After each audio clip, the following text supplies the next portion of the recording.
Okay, what makes a speaker easy to work with when it comes to getting booked more often? If you're easy to work with, you will get booked more often by bureaus, by organisers, by clients. You'll get a reputation for being easy to work with. So let me give you some of the things that for us make it easier. Um, First of all, if you are very responsive when it comes to checking your diary.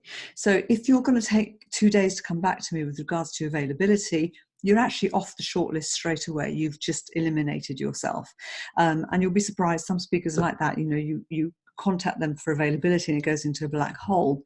So you need to be very fast. In fact, Sean and I had a client the other day who we recommended some speakers. They came back to us at 12 o'clock and said, can you let us know in the next 30 minutes if they're available? I didn't even see the email till 25 past. And some of the speakers were actually, in the US, 8 hours behind. And I thought, well, no. And then I thought, you know what will happen? We'll get availability, we'll kill ourselves, we'll get the answers, and then the client won't come back to us for weeks or months, if they come back at all. Anyway, that's another topic. So be very responsive when it comes to availability. Have great video, please, please, please, please, please. It doesn't matter how brilliant you are, and I might have seen you, and the client might have seen you, and the event organizer might have seen you. The decision maker may not. And if you haven't got great video, it doesn't make it easy for anybody to sell you. Unless, again, you are incredibly unique, you're a revered expert, renowned expert in your field, then you can get away with it. But 9 times out of 10, these days, you need video, probably more than that. What else?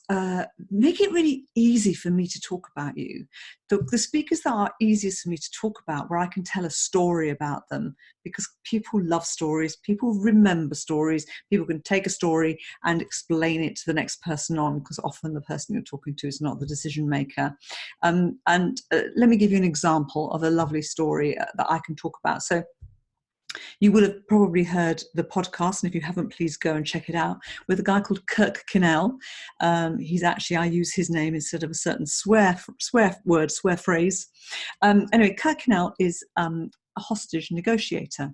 And what he does, so if a client comes to me and says, I want somebody to talk on negotiation, I'll say, well, how about having Kirk Kinnell? Doesn't matter if they forget his name, they won't, because it's the story around how he does it. So what Kirk will do is during the session, he'll take a hostage and he'll explain how he negotiates that hostage's release.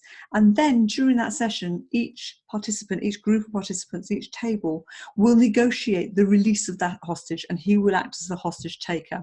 And it's really, the session is called Life and Death Listening. Now, you're not going to forget that. You're not going to forget life and death listening. You're not going to forget that probably the boss is going to be taken hostage during the session and everyone gets a chance to negotiate. So that's a really great story around Kirk, and you're not going to forget it. You don't even need to remember his name.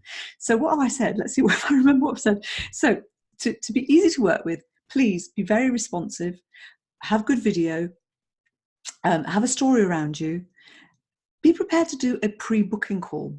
That really helps people make a decision and close.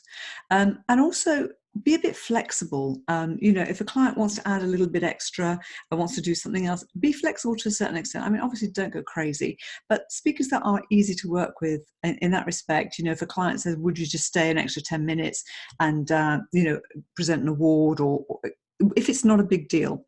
And then the other thing that makes it easy for people to work with you is if you've got everything to hand.